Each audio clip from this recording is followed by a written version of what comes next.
예? 여- 아, 지금 요번에 선생님이 관저 앞에 가서 멍석말이를 하든 어떤 끌어내야 된다고 글 쓰셨잖아요. 예? 우리 해조선 변혁위원회도 이제 관저 앞에 지금 가 있거든요. 우리 뭐 탄핵 뭐 해가지고 뭐 대행 뭐 승계 이런 거 하지 말고 직접 끌어내가지고 임시정부 해가지고 재현하자고. 예. 근데 우리 피켓에 체포하자 뭐 이런 것도 써놨고, 체포는 경찰이나 공수처나 이 검찰이 하는 거잖아요. 예. 그랬을 때도 이제 승계가 되는, 그냥 이거 지금 그대로 한덕수 체제 가는 건가요? 아니면 또 우리가 멍석말이 끊어내도 한덕수 체제 가는 건가요? 어떻게 되는 건가요, 이게? 법적으로? 아니, 우리, 윤석열을 끌어내리자는 거야. 한덕수를 끌어내리자는 게 아니라. 윤석열을 끌어내리고 난 다음에 한덕수는 어떻게 돼요? 끌어내리면 한덕수는 이 체포를 당하든 아니면은 우리가 데모해서 내려오든 하야하든 아니면은 직접 물리적으로 끌어내버리든 이제 한덕수는 윤석열 내려가면 자동으로 없어지는 건가요? 아니요, 그 자동으로 없어지는 거 아니고요. 예. 윤석열을 끄집어내서 구속시키면, 예. 한덕수는 뭐 그냥 놔두면 되는 거죠. 뭐 굳이 한덕수 때문에 힘 뺄지는 않는 거죠. 계속 수계가 윤석열이니까. 근데 어쨌든 윤석열을 끄집어내린다 하더라도 한덕수한테는 아무 영향이 없어요. 그냥 국무총리가 권한 정지되어 있는 거예요. 지금 현재 국무총리 권한 정지. 우리 대표님은 처음에 탄핵하기 전에 그냥 국민의힘으로 법적 절차 없이 하야를 하게 된다면은 이거에 대해서는 대행 요런 규정이 없기 때문에 과도정부, 이승만 같이 과도정부를 하게 된다, 이렇게 주장을 그때 하셨더라고요. 과도정부요? 예, 왜냐하면 그냥 하야에 대해서는 법률이 없대요. 대행 뭐 이런 게. 하야할 때? 예. 대통령이 하야하면은? 예, 거기에 대해서는 아무 어떻게 한다 얘기가 없고. 대통령 스스로 그만둔다는 거잖아요. 그렇죠. 그러면은 거리예요, 거리. 그걸 거리라고 그래, 거리. 대통령이 사라지는 거기 때문에 똑같아요. 권한대행의 요건은 사고와 거리 두 가지인데, 예. 사고는 탄핵 촉수됐을 때 대통령이 있지만 권한 행사 못할 때 사고라고 해가지고 권한대행을 하는 거고요. 거리는 대통령이 죽었거나, 예. 대통령이 탄핵이 됐거나, 대통령이 자진 사임해서 대통령이라는 사람 자체가 없을 때는 거리예요, 거리. 그럴 때도 역시 국무총리가 권한대행을 해요. 우리 대표님 생각하고 다르시네요. 부담되지만 대표님이 잘못 알고 있는 거죠. 아니에요. 대표님이 맞을 수도 있어요. 거리. 예. 어쨌든 지금 그러면 김양희 이승만 때 자진 사퇴했죠? 그렇죠. 그럼 어떻게 됐어요? 그때 과도정부가 세워졌는데 걔가 국무총리로서 그렇게 한 건가요? 그렇죠. 그때도 똑같이 권한대행했어요. 이승만 후에 제가 지금 찾아드릴게요. 이승만 사퇴한 후에 이승만 하야 후 권한대행. 항리 권한대행에도 참여하고 있습니다. 이승만 하야했잖아요. 그죠? 그렇지. 이승만. 허정. 여기 났잖아. 허정 대통령 권한대행. 권한대행이었어요? 네, 허정 과도정부 수반이라고 대통령과 맞먹는 걸로 임시정부라고 우리 대표님이 했는데? 지금 뭐지? 뭐야?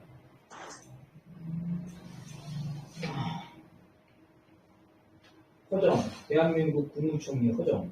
여기 뭐야? 허정을 대통령 권한 대행을 하기 위해서 이 네. 사람이 서울시장에 했는데 국무총리 시켰고 그 다음에 대통령 권한 대행을 했어요. 지금 아, 그러면은 지금 한덕수하고 같은 코스로 간 거네요? 네 보여요? 안 보이죠? 안 보입니다. 내가 보이게 해줄게요. 좀 질문하셨으니까.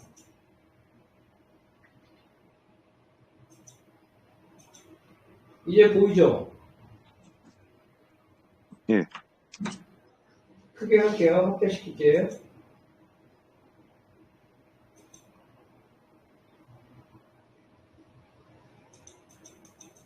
보이죠? 보여요? 예. 여기 허정이잖아. 허정, 이승만, 허정 권한대행 나왔잖아. 그죠? 권한대행. 권한대행. 권한대행이라고 하네. 그 역사도 봐요. 제1공화국. 광고 59년. 여기 나왔네. 4.19 혁명 이후 내각 수반과 대통령 권한대행을 지냈다. 이렇게 나왔죠? 보이시죠? 예, 네네. 대표님께서 잘못 알고 계신 거예요. 아니요, 일단 저는 생각을 보려 하고요. 저는 이제 아니, 네. 저희가 지금 주장하는 건 자유잖아, 주장. 네, 법조인데 이거는 그 권한대행이 아니라 과도 내각으로 해야 된다, 거국 내각 해야 된다 이렇게 주장을 할 수 있죠. 주장하는 건 뭐예요? 주장. 이런 거는 누가 했냐면은 저기 전두환이 그렇게 했죠. 전두환이가 저기 뭘로 통치했어? 전두환이가 저기 뭐야? 뭘로 통치했죠? 우리 저기 뭐야? 이양 동지? 아니 총칼로 했는데 그 만든 게 있잖아. 혁명이니까 혁명이 일어나니까 그거는 이제 대표가 말한 거는 혁명 상황입니다. 혁명이 일어나면 전두환 군부독재 때릴 때 박정희는 최고 재건회의도 있잖아요. 그죠? 오진일 동지. 네네. 저는 역사 잘 모릅니다. 박정희는 그 쿠데타를 일으켰으니까 4.19 혁명을 인정하지 않았단 말이야. 그래가지고 최고회의를 만들어서 자기가 그 최고회의가 통치를 했어. 박정희는. 그리고 박정희가 쿠데타 한 뒤에 박정희 최고회의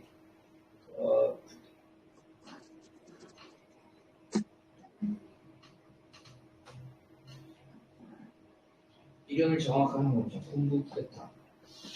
그거 이제 과도 정부는 현 헌법을 인정하지 않고 할 때는 이제 그렇게 되는. 근데 현 헌법을 인정하면 권한 대응으로 가는 거고. 쿠데타 때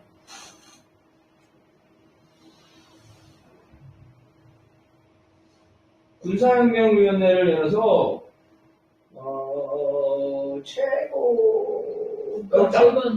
국가재건 최고위원회를 만들었어. 네? 그러니까 쿠데타니까 현 정부를 인정하지 않겠죠? 그래서 그 국가재건 헌법을 최고위원회 헌법을 인정하지 않는. 그러니까 그 다음에 전두환은 뭐 만들었지? 우리 무슨 국보위 만들지 않았어? 국보위? 전두환은 국가보위 비상대책위원회를 만들었어요. 그러니까 저기 뭐야 혁명이 돼가지고 저기 뭐야 윤석열을 우리가 끄집어냈어. 근데 우리가 대한민국 헌법을 인정하지 않고 혁명이라고 주장하면 거국 내각이나 이런 걸 만들 수가 있겠죠. 그런데 이제 우리가 쿠데타를 내란을 하는 거고 그러지 않으면 권한대행 이승만 때도 권한대행 됐죠? 해결됐죠? 네. 어려운 걸 물어봤네. 그러면은 다시 돌아와서 그렇게 하면 좋죠. 대표가 말한 대로 여기 윤석열을 끄집어내고 이 헌법을 부정하고 하면 되는데, 근데 이제 그러려면 우리가 힘이 있죠. 그러지 않으면 우리가 내란이 돼가지고 잡혀가지고 다 사형 무기징역 5년 이상의 징역 경찰하게 됐어.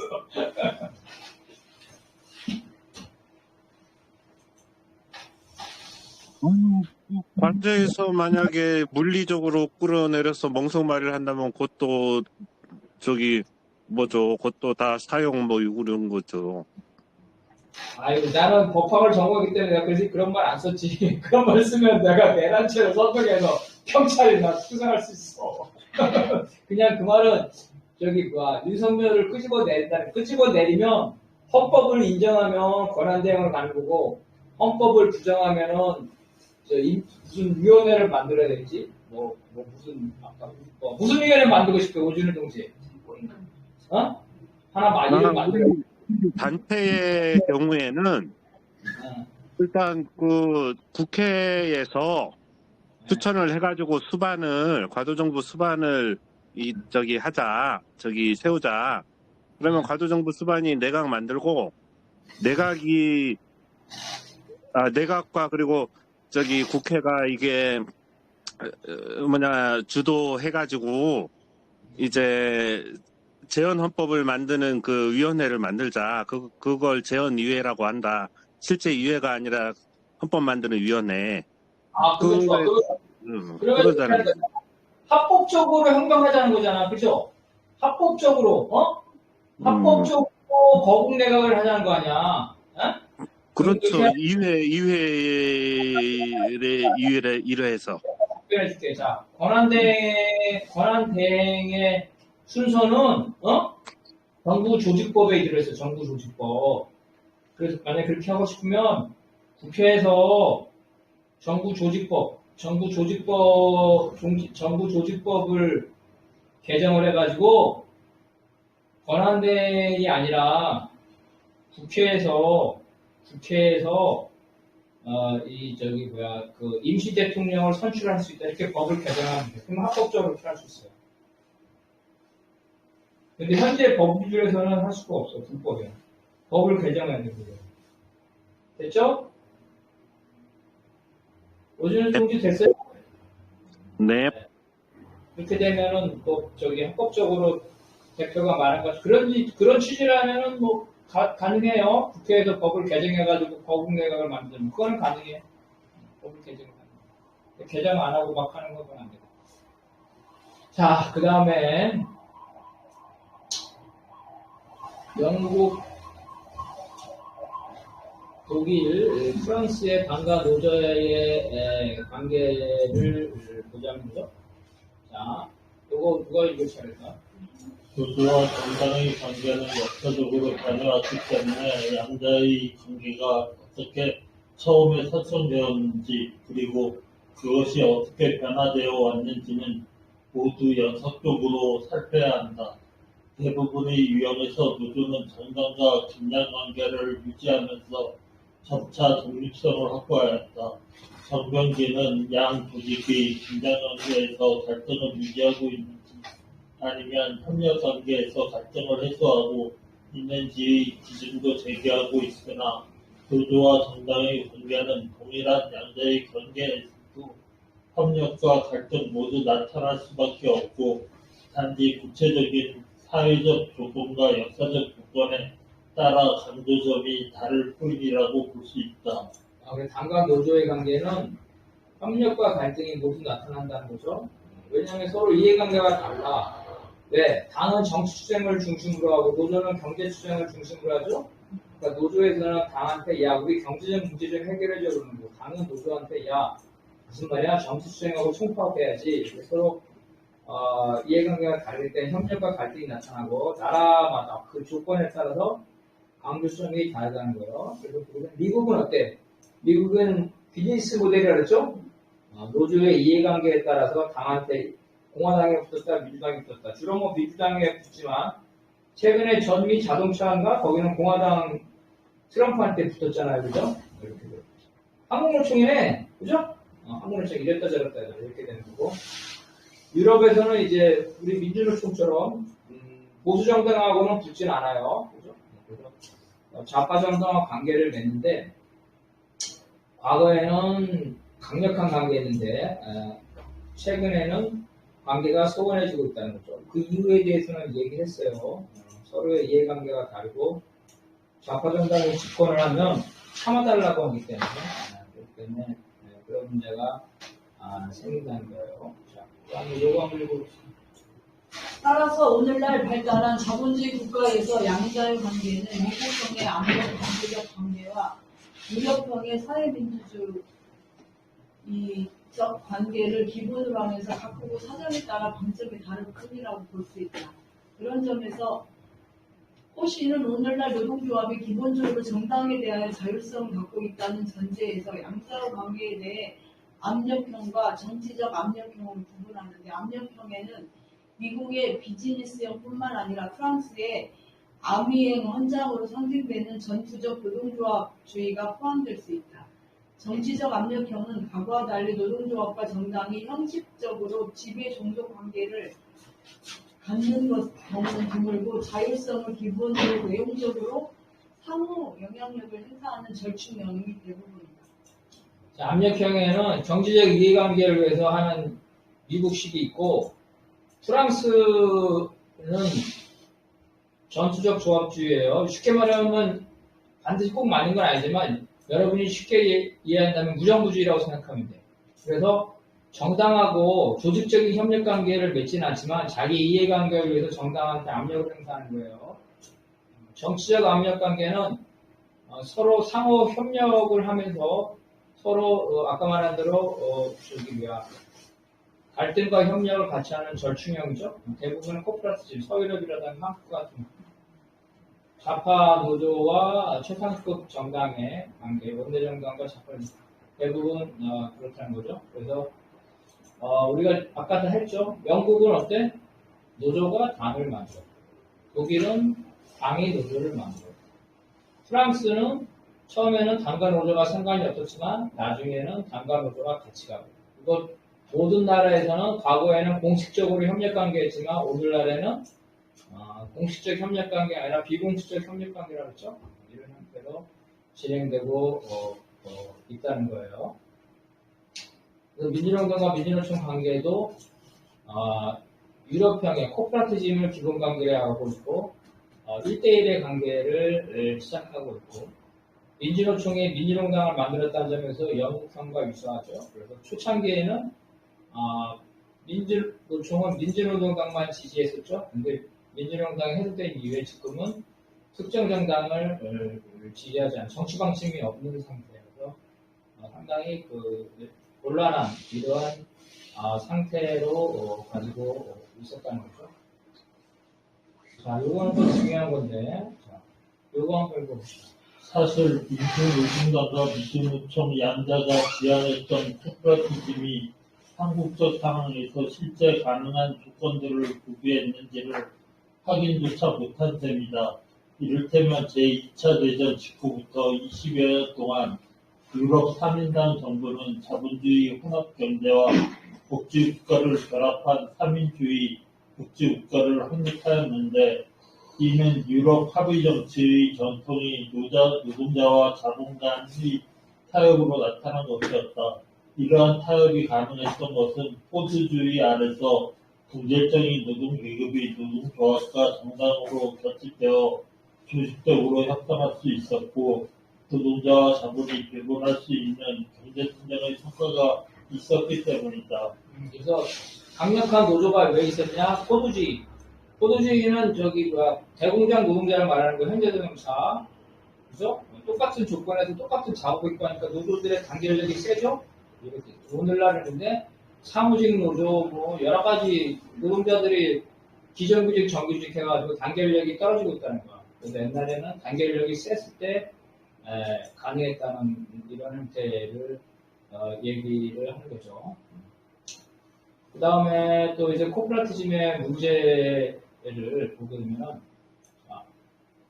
요거는 또 화면을 보시면 유럽의 경우 노동조합과 결합하고 있는 정당이 집권할 경우 보통 초기에는 소득 정책이나 노동 정책에 있어 공동 보조를 취하지만 결국은 국제경제 체제의 한계로 인해 혹은 노동계급 위의 일반 유권자의 지지를 얻고자 노동조합과의 협약을 파기하여 긴장 관계로 전환된다. 이 과정에서 정당이 노동조합으로 하여금 자본과 집단과 사회적 합의를 하도록 영향력을 행사하는데 노동조합의 지도부가 정당의 요구에 끌려갈 때는 노동조합 내부의 반발로 내분이 일어나기도 한다. 또한 집권한 좌파 정당이 다수 유권자의 지지를 얻으려고 할수록 노동조합의 요구를 부담스러워한다. 그래서 당과 노조가 유럽에서 서로 관계가 소원해지게 되면 그러한 것들을 얘기를 하고 있어요. 그래서 처음에는 사회적 대타협을 한다는 거야. 사회적 대타협을 하죠. 그래서 이제 집권했어. 집권하면은 1년차. 1년차에는 어때? 임금도 올려줬죠? 국가가? 그리고 사회보장 정책도 해. 국가가. 사회보장 정책. 집권했으니까. 그런데 2년, 3년이 되면 노조에게 뭐라 그래? 노조에게 참아달라 그러죠? 노조에게 참아달라. 참아달라. 우리 다음에 또 집권해야 되는데, 임금 자꾸 오르고 하면 물가 오르니까 국민들이 싫어하잖아. 다음에 집권해야 되는데 파업하면 국민들이 싫어하잖아. 참아달라는 거죠? 그래서 몇 번은 참지만 어때? 그죠? 이게 반복되면은 이 공식적으로 지지하는 것에 부담된다는 거죠. 왜냐하면 공식적으로 지지하면은 서로 약속했으니까 참아줘야 되잖아요. 그죠? 그래서 관계가 소원해지는 거예요. 소원해져서 노조 지도부는 어떤 상황까지 가냐면은 노조 지도부는 뭐라고 말하냐면 민주노총 지도부가 그래요. 야, 우리가 만든 정권이잖아. 우리가 만든 정권이니까 좀 참자 이런 거. 그러면 이제 재밌게 얘기하면 무슨 진보당이 집권했어 지금 진보당이. 그러면은 민주노총 지도부가 정부회의 쪽이 많으니까 참자고 그러겠죠? 처음에는 하지만 지도부가 2년, 3년 전에는 참자고 그래. 그러면 어때? 좌파들이 아니겠죠? 4년째 좌파들이 민주노총 지도부, 그죠? 지도부 결정과 달리 파업을 해. 이걸 뭐라고 말하냐면은 와일드 캐치 파업이라고 해. 들어봤어요? 와일드 캐치 파업. 와일드 캐치 파업. 노조 집행부의 결정에 반해가지고 하부 조직에서 파업을 하는 거야. 그래서 노조가 내분이 생기죠? 이런 번 몇 번 겪게 되면 그다음부터는 진보당이 집권하더라도 민주노총이 공식적으로 지지하지 않는 이런 관계가 된다는 거야. 이렇게 학습을 통해서. 그래서 독일, 영국, 프랑스에서 바로 이렇게 된 거야. 이렇게 해서 자, 그다음 요거 한번 봅시다. 결국 독일, 영국, 프랑스에서 보듯이 좌파 정당의 집권을 전후로 하여 양자의 관계는 더 이상 공식적인 협력 관계를 유지하기 어려워진다. 이 부분은 향후 한국에서 좌파 정당과 세상적 노조의 관계를 전망하는 데 매우 중요한 지점이다. 양자의 밀접한 관계가 형성되고 유지되는 것도 그러한 관계가 해소되는 것도 특정한 역사적 조건과 상호 이해관계의 변화 속에서 가능하기 때문이다. 본 논문은 양자의 관계의 변화의 조건들을 밝히고자 기본적으로 사회민주주의 관계 속에서 구체적인 조건들을 달리하면서 유사한 경험을 공유한 독일, 영국, 프랑스의 사례를 추적하고자 한다. 그래서 중요한 거는 이런 사람들 있죠. 무슨 어떤 지금 현재 몇 년도야? 지금 2024년이죠. 2024년에 어떤 사안이 발생했어. 사안 발생. 그런데 이거 러시아 혁명에 러시아 혁명 때 교과서를 보고 그대로 적용하려는 사람이 있죠. 이런 경우가 있단 말이에요. 이러면 안 된다는 거예요. 중요한 거는 뭐냐면은 그때와 지금의 조건을 봐야 되죠? 조건을 봐야 한다. 그래서 비슷한 조건이면 그때 이론을 적용할 수 있죠? 다른 조건이면 어때? 안 되죠? 그때 이론을 적용할 수 있죠. 비슷한 조건입니다. 근데 조건을 구별 안 하는 사람이 있어. 러시아 혁명을 가져와가지고 지금 그대로 적용해. 그러면 자 봅시다. 러시아 혁명 때 러시아 혁명이 기본적으로 무력혁명이죠. 비합법 투쟁이잖아. 그죠? 러시아는 비합법 투쟁이죠? 그럼 왜 그랬어? 그러니까 짜르가 독재를 했죠. 독재를 했어. 그리고 조합과 당이 불법이야. 그래서 합법 투쟁을 할 수도 없고 할 필요도 없었죠. 그래서 그러면 우리 때 보자. 1980년대 전두환 시절 비슷해요, 안 비슷해요? 이때랑. 비슷해요. 그래서 이거 비슷하니까 레닌의 투쟁 전술을 적용했어. 그래 아무 문제가 없었죠. 지금 2024년이야. 2024년에도 뭐 무슨 일이 생기면 레닌 텍스트를 그대로 적용하자는 사람이 있어. 레닌 때 이렇게 했으니까 뭐 무엇을 할 것인가 이렇게 나왔으니까 자유수화법이 이렇게 나왔으니까 이렇게 적용. 이러면 안 된다는 거야. 거기에 나온 문장을 2024년에 조건을 봐가지고 해야 되는 거야. 그럼 자 2024년에는 비합법 투쟁하자면 사람들이 따라 안 따라? 일반 대중이. 근데 전두환 때는 따라 안 따라요? 그래서 전두환 때 쇠파이프하고 화염병 던지자고 청년들한테 하면은 그때 다 따르죠? 그죠? 근데 지금 대학생한테 가서 쇠파이프하고 화염병 던져가지고 경찰하고 싸우라면 따르겠어요? 안 따라요. 지금 탄핵 집회하는데 사람들한테 가가지고 폭력적으로 하자면 사람들이 안 따라요. 그 사람들은 어떻게 생각하냐면은 평화 시위를 해서 국회를 압박하면 목적을 달성할 수도 생각하죠. 이렇게 생각하는 사람들이야. 또 압박을 하면 헌법재판소 헌재를 압박해서 탄핵할 수 생각하죠.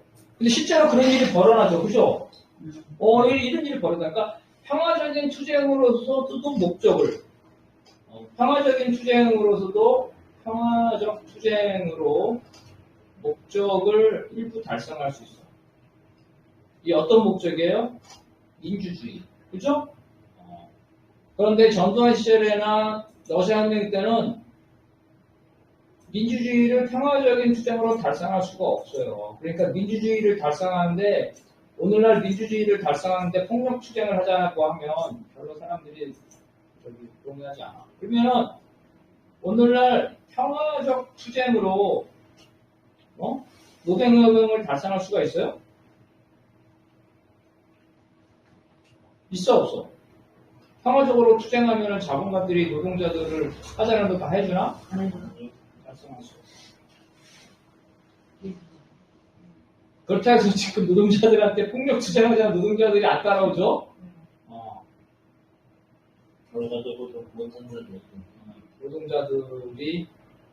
노동자들이 안 따라. 왜냐면 단협이나 파업을 통해 어떻게 조금씩 야금야금 그죠? 조금씩 얻을 수 있다고 생각하고 있죠. 그러잖아. 노동자 간부들도 그러잖아. 노동자 간부들이 무슨 화염병하고 저거 안 하더라도 파업해가지고 조금씩 얻을 수 있다. 근본적인 해결은 안 되지만 이런 상태라는 거죠. 그래서 이러한 텍스트를 그대로 적용하면 안 돼. 그래서 우리가 독일, 영국, 프랑스를 하는 이유도 독일, 프랑스를 그대로 하자는 게 아니라 독일, 프랑스 아니면 러시아에서는 어떤 조건에서 그런 주장과 일들이 발생했는지를 보고 그 조건들이 우리하고도 맞는지 안 맞는지를 살펴보는 거예요. 그러기 위해서 이러한 역사적 사례를 보는 거예요. 그러니까 중요한 것은 역사적 사례는 그 자체보다는 그 조건이죠? 그 조건과 그로 인한 영향력, 그래서 작동 방식, 이게 중요한 거죠. 작동 방식. 작동 방식을 파악하는 거. 이게 중요한 거지, 내일 때 이렇게 했으니까 저렇게 해야 된다는 건, 그건 잘못된 거예요. 그래서 우리가 역사적 사례를 공부하는, 그것 때문에 공부하는. 일단 여기까지 하고 질문이나 의견 있으면은 들어봅시다. 그러면은 여기 있는 사람들. 그러면 어떻게 해야 돼? 노동예방으로 좀 가까워지려면. 그건 이제 여러 번 공부했는데 지난번에 그람씨가 말했잖아. 그람씨가 말하기를 즉 발달한 민주주의 국가에서는 일상적으로 평상시엔 진지전을 한다는 거잖아. 다시 말해서 조금씩 개선 투쟁을 할 수밖에 없다는 거야. 평상시에는. 근데 어때? 비상시에는 개선 투쟁이 아니라 어떻게? 비상시엔 기동전을 한다 그랬죠? 기동전. 개선 투쟁이 아니라 혁명 투쟁을 할 수 있고. 이게 이제 기본적인 그 원칙이야. 그래서 여기에서 문제점에서는 이 그람시의 말은 좋은데 문제점에서는 어떤 때가 비상시인가, 그죠? 이걸 판단하는 게 좀 어려운 부분이 있습니다. 그 다음에 두 번째는 비상시라고 할 때, 비상시라고 할 때 진지전에서 갑자기 기동전으로 전환할 수 있나요? 근데 그람씨는 여기에 대해서 뭐라고 하냐면 그 주체가 미리 준비해야 된다는 거야. 주체가 준비돼 있다. 그 주체는 뭐냐면은 주체가 준비되는데 그 주체는 당과 소비에트야. 당과 소비에트가 딱 평상시에 준비가 돼 있으면 이 당과 소비에트가 일상적인 지지전, 개선 투쟁하지만 필요한 시기에는 총파업을 하고 총걸기를 할 수 있다는 거야. 우리는 근데 어때? 당도 없고 소비에트도 없죠. 주체도 하고 있어. 그러니까 이 비상시 때 따라가고 있어. 좋은 시기에 뭘로 못하고 있는 거. 이게 문제점이라는 거지. 비상시 때 따라가고 있어. 그래도 하려고 노력은 해야지. 전동이 좀 했으니까 문제를 좀 해라고 해야지. 자, 답변이 좀 됐어요? 네. 그 다음 또, 이항통지나, 한계랑 동지, 질문 있어? 이항통지. 그러면 우리 오지현 동지나 이창규 동지나 뭐 질문 있어요? 없습니다. 없어요? 네, 그러면은, 자, 우리 그래도 조금 시간이 남았으니까 앞에 조금만 하고 끝냅시다. 미리 끝나는 건 아깝잖아. 분들이 만나는데. 조금만. 그래서 다음에 할 거를 갖다가 이제 간단하게 정의를 해줄게. 다음에는 뭐 하냐면 독일, 영국, 프랑스에서 좌파 정당과 최상급 노조가 어떤 관계가 있었냐를 볼 거예요. 그래서 첫 번째는 이들 나라에서 좌파 정당이 어떻게 발생했는지를 보고, 그 다음에 두 번째는 노조가 어떻게 발생했는지 하시면서 당과 노조의 발생이 하면 끝나요? 한참 해야지. 당과 노조의 발생이, 그 다음에 당과 노조가 최초로 어떤 관계였는지, 그 다음에 그 관계가 어떻게 변화되어 왔는지, 이거를 볼 거예요. 그 관계의 변화는 당이 원외 정당일 때, 그 다음에 원내 정당일 때, 그 다음에 제1야당일 때, 그 다음에 집권당일 때, 이런 관계 변화를 보게 될 겁니다. 자, 오늘 좀 빨리 끝나는데 여기까지 할게요. 자, 그러면 우리 다음 주에 봐. 우리는 그거 참, 여기는 지방에 계신 분이니까 우리는 내일 그 오후 4시에 광화문에서 만나서 그 같이 데모하고 저기 뭐야 송년회 하기로 했습니다. 송년회. 우리 총리들은 멀리 떨어져 있지만 저기 뭐야 어쨌든 자 그러면 다음 주에 봐요. 예. 네. 하지 마. 응? 하지 말라고. 받지 말라고? 머리 이렇게 빨리 얘기해 그러면 사람 들어가기 전에. 어쨌든 나도 아니야, 네, 저걸 잡지 마. 받는다. 네. 네.